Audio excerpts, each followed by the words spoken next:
The crisp autumn air of Boston carried the scent of fallen leaves as I walked up the familiar stone steps to my family's brownstone. Every first Sunday of November meant the same thing in the Mitchell family: the annual vacation planning dinner.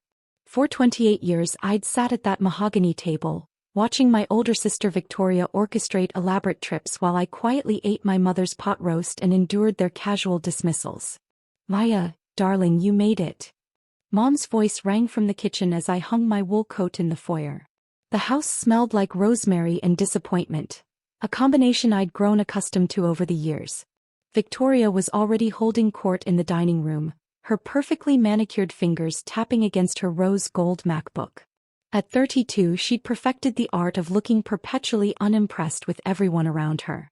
Her honey blonde hair was styled in those loose waves that cost $300 at her exclusive Newberry Street salon, and her burgundy cashmere sweater probably cost more than most people's monthly rent. Her husband David sat beside her, nodding at everything she said like a well-trained golden retriever. "Oh good, Maya's here," Victoria announced without looking up from her screen. "We can finally start the real planning." I settled into my usual spot at the far end of the table, the chair that had somehow become designated as mine over the years, positioned just far enough from the center of conversation to make me feel like an observer rather than a participant.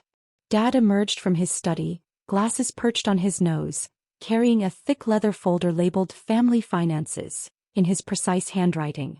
As the family's longtime CPA and financial advisor to half of Boston's elite, he approached everything with spreadsheet-level precision.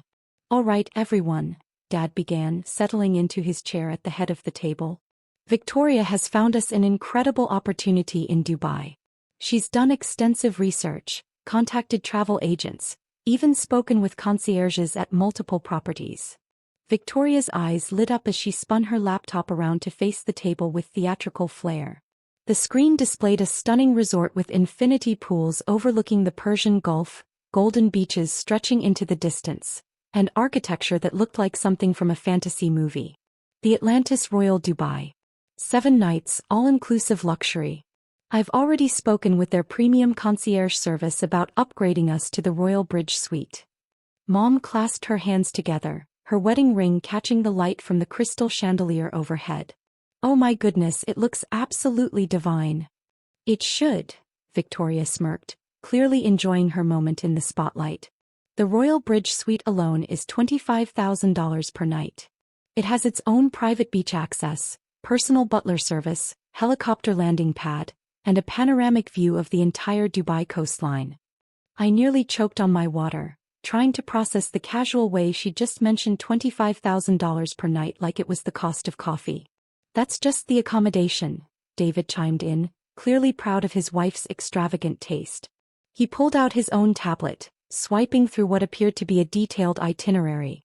"Victoria has planned helicopter tours over the Burj Khalifa, private yacht charters with celebrity chefs, exclusive shopping experiences with personal stylists, spa treatments that cost more per hour than most people make in a week, and dinner reservations at restaurants with 6-month waiting lists." Victoria nodded enthusiastically, building excitement as she detailed each expensive experience. "There's also desert glamping in luxury Bedouin-style tents that cost $8,000 per night, camel racing experiences with professional jockeys, private tours of the Louvre Abu Dhabi, and private shopping appointments after hours at Cartier and Bulgari." Dad adjusted his glasses and pulled out his vintage gold calculator. "Well, let's see here.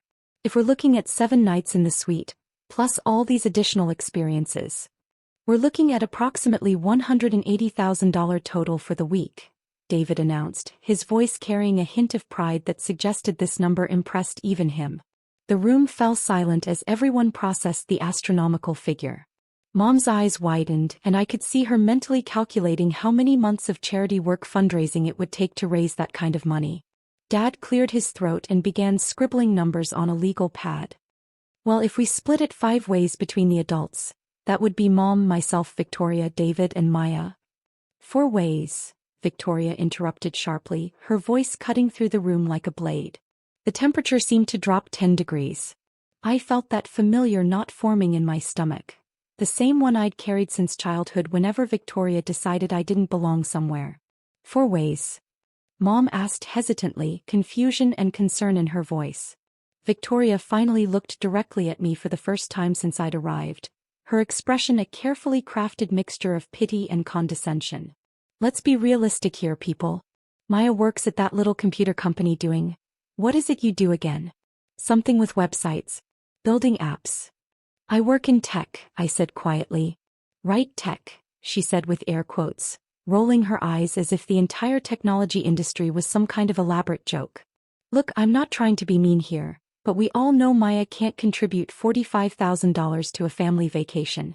That's probably close to her entire yearly salary after taxes.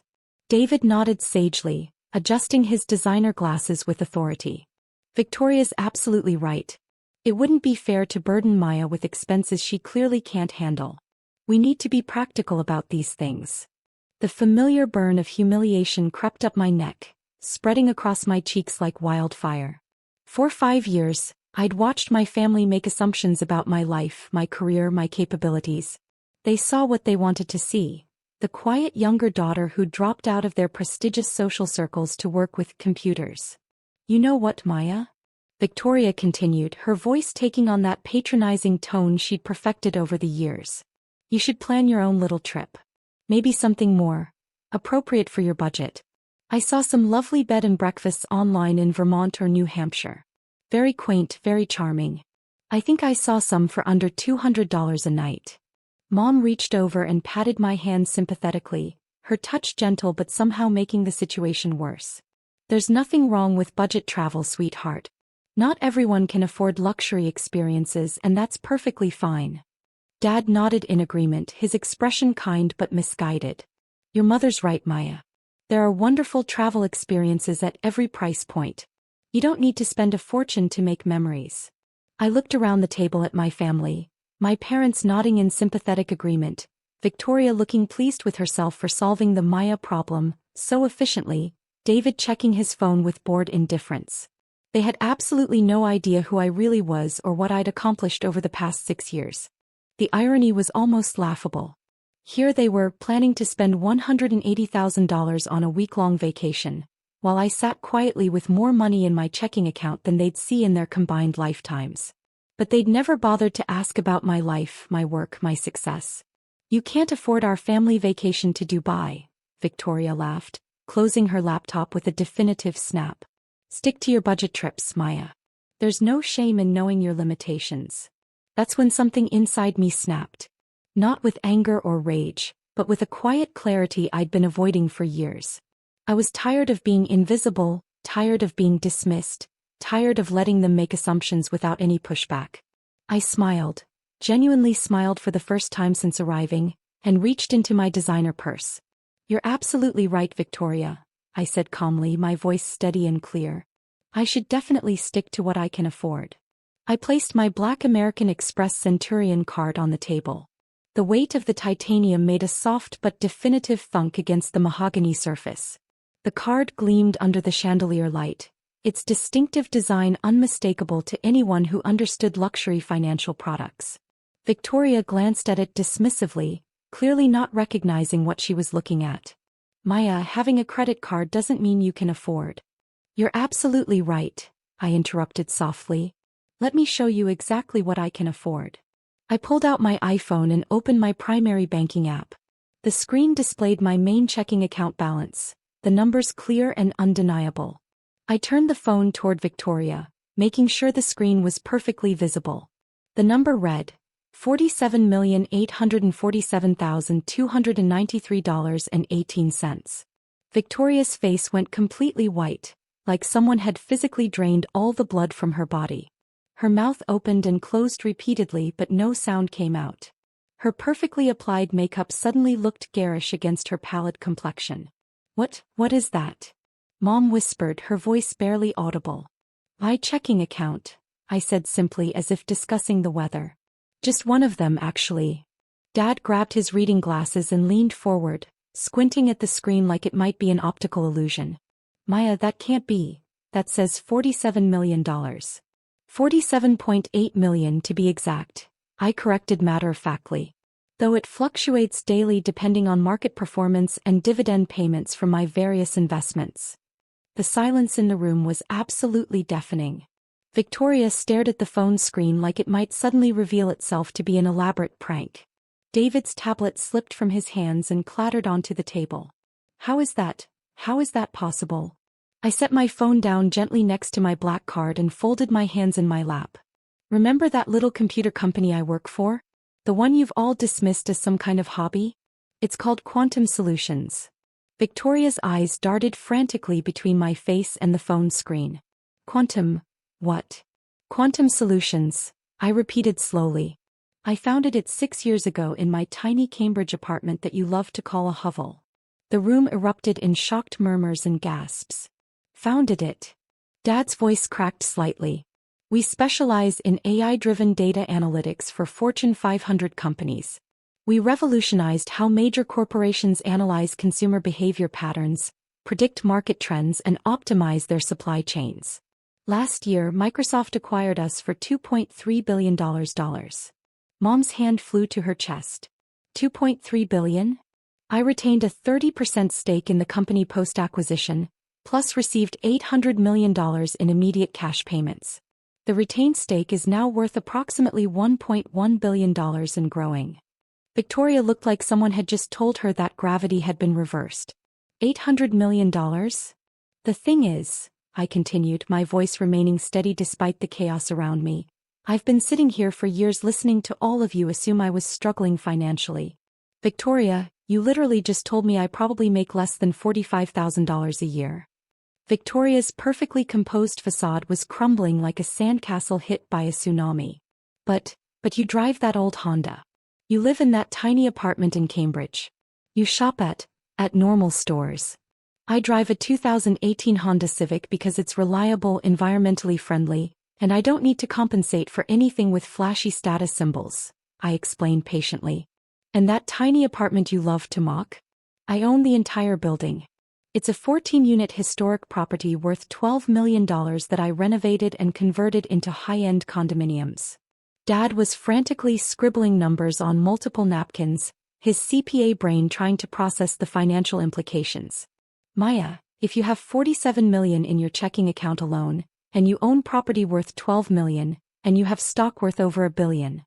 My total liquid net worth is approximately $1.7 billion, I said matter-of-factly. According to Forbes' most recent calculations, I'm the 7th richest person under 35 in Massachusetts, and I made their 30 under 30 list in the technology category 3 years running. The room erupted in absolute chaos. Mom started crying, whether from shock, pride, or confusion I couldn't tell. Dad dropped his calculator and it bounced off the table. David's mouth hung open so wide I could see his dental work. But Victoria looked like her entire worldview had just collapsed. This isn't possible, she stammered, her voice shaking. You would have told us. You would have said something. When exactly should I have told you? I asked, raising an eyebrow. When you called my apartment a hovel? When you suggested I shop at thrift stores because it's more my style? When you told everyone at Mom's 60th birthday that I was going through a phase with computers? Each example hit her like a physical blow. I could see her mentally replaying years of condescending comments. Maya, Mom whispered, tears streaming down her cheeks. Why didn't you tell us? We're your family. I looked around the table at these people I'd loved my entire life but who had never truly seen me. Because I wanted to understand who you really were when you thought I had nothing impressive to offer. And now I know exactly who each of you are. Victoria suddenly straightened up, her business instincts kicking in.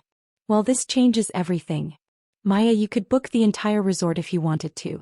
We could do a month in Dubai, private jets, multiple suites. I smiled sadly, recognizing the calculating look in her eyes. You're absolutely right, Victoria. I could book the entire resort. In fact, let me show you something else. I pulled up another app on my phone, the portfolio management interface for my investment firm Phoenix Capital Holdings. The screen displayed a complex dashboard of holdings and investments across multiple industries. See this resort you picked? The Atlantis Royal Dubai that you spent hours researching. She nodded eagerly, hope flickering in her eyes. I own 18% of Atlantis Resorts International. I bought the stake 2 years ago when they were expanding their Middle Eastern operations. Victoria's face went from hopeful to horrified. You own part of the resort? Which means I can get us the Royal Bridge Suite for free indefinitely. Plus complimentary everything. All meals, excursions, spa treatments, yacht charters, helicopter tours, shopping experiences, even those $8,000 per night desert glamping experiences. The entire $180,000 experience you planned would cost our family exactly $0. The irony was perfect. Victoria had spent hours planning an extravagant vacation to exclude me based on my perceived financial limitations, only to discover I could provide the entire experience for free. So here's what's going to happen, I continued, my voice taking on the tone I used in boardroom negotiations. I'm going to call the resort tomorrow and book the Royal Bridge Suite for 10 days in February. The whole family is invited. Victoria's eyes lit up with relief and excitement. Except you, Victoria. The words hit the room like a physical blow. Victoria's face crumpled. Paya. Mom gasped. No, Mom, I said firmly. For 6 years, Victoria has made family decisions based on what she assumed I could afford. She's excluded me from trips, dinners, and family discussions because she decided I wasn't worthy of inclusion. I stood up and walked to the window, looking out at the tree-lined street where I'd grown up feeling like an outsider. Victoria, you said I couldn't afford your family vacation. You were right about one thing. I can't afford the kind of family that treats people based on their perceived net worth. Victoria was crying now, ugly, desperate tears that smeared her perfect makeup. Maya, please. I didn't mean to hurt you. I was just trying to be practical. Practical? I turned back to face her. You were being cruel, Victoria. There's a significant difference. Dad cleared his throat tentatively. Maya, perhaps we were too hasty in our assumptions. Perhaps. I raised an eyebrow. Dad, you've been managing family finances for years without ever asking about my actual financial situation. The truth was settling over the room like a heavy blanket. They hadn't just underestimated my wealth. They'd fundamentally misunderstood who I was as a person. I started Quantum Solutions in my tiny Cambridge apartment, I continued. I worked 18-hour days for 3 years, building something revolutionary from nothing. Microsoft CEO personally called my work groundbreaking. TechCrunch named me Entrepreneur of the Year. Harvard Business School wrote a case study about my company. Victoria wiped her nose with a tissue, her voice small. We had no idea. Because you never asked, I said simply. You saw what you wanted to see, the quiet little sister who couldn't keep up with your lifestyle expectations. I walked back to the table and picked up my phone. I'm making calls now. The Dubai trip is happening in February, 10 days, everything included, private jets both ways. I looked around the table. Mom, Dad, you're both invited. David, you're welcome to join us. Victoria looked up at me with desperate eyes. Victoria, you can earn your way back into this family vacation, but it requires personal growth. Her mouth fell open. What do you mean? You're going to spend the next 3 months volunteering at a nonprofit that helps women start their own businesses. 20 hours per week. And I want weekly written reports on what you're learning about entrepreneurship and judging people by their economic status. Victoria's expression shifted to incredulous. You're giving me homework? I'm giving you an opportunity to understand why your behavior has been so hurtful, I explained.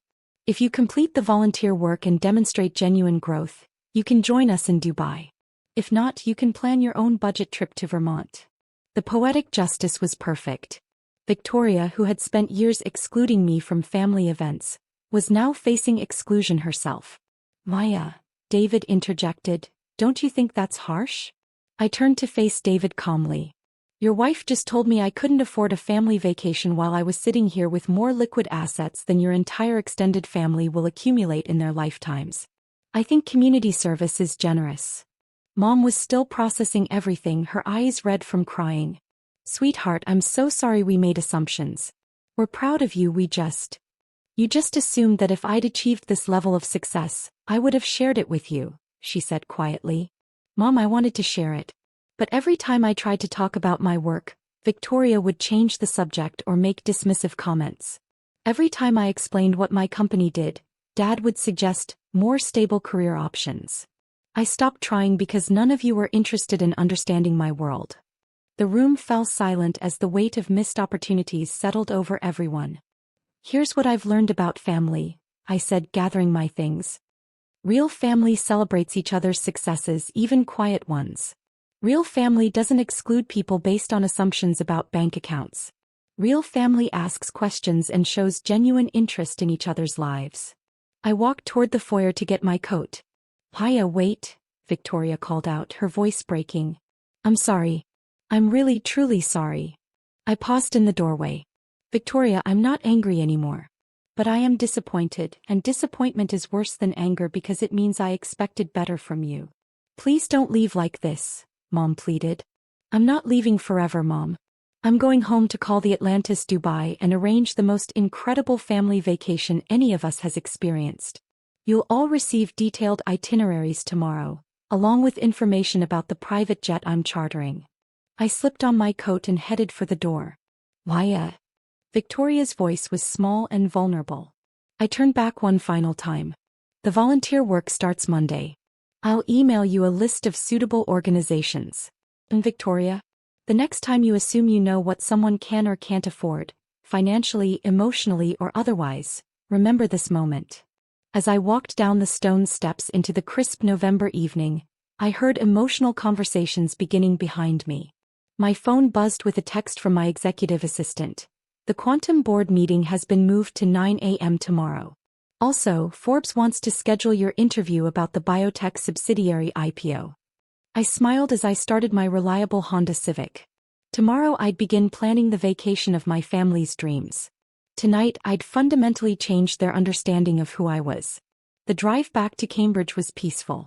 As I pulled into the private parking garage of my tiny building, a beautifully restored 19th-century brownstone converted into luxury condominiums, I realized something fundamental had shifted. For the first time in my adult life, I felt completely free from their expectations and limitations. My phone rang as I entered my penthouse apartment with floor-to-ceiling windows overlooking the Charles River. The caller ID showed Victoria's name. "Why, she said, her voice hoarse but steadier. "I found a nonprofit, Women's Business Initiative of Boston. They help women start companies, focusing on women who've been told they can't succeed in business. I'd like to start volunteering tomorrow if they'll have me." I looked out at the Boston skyline, lights twinkling like earthbound stars, and felt something shift in my chest. Not forgiveness exactly, but the beginning of hope. "That's an excellent choice, Victoria," I said sincerely. "I think you'll learn things there that will change your perspective in ways you can't imagine." "Why, yes. I'm proud of you. I should have said that years ago, and I should have asked about your work instead of dismissing it. You've accomplished something incredible." For the first time in our adult relationship, Victoria sounded completely genuine. Not calculated, not manipulative, just honest and remorseful. "Thank you," I said softly. "That acknowledgement means more than you know." After hanging up, I opened my laptop and began researching the most incredible luxury experiences Dubai had to offer.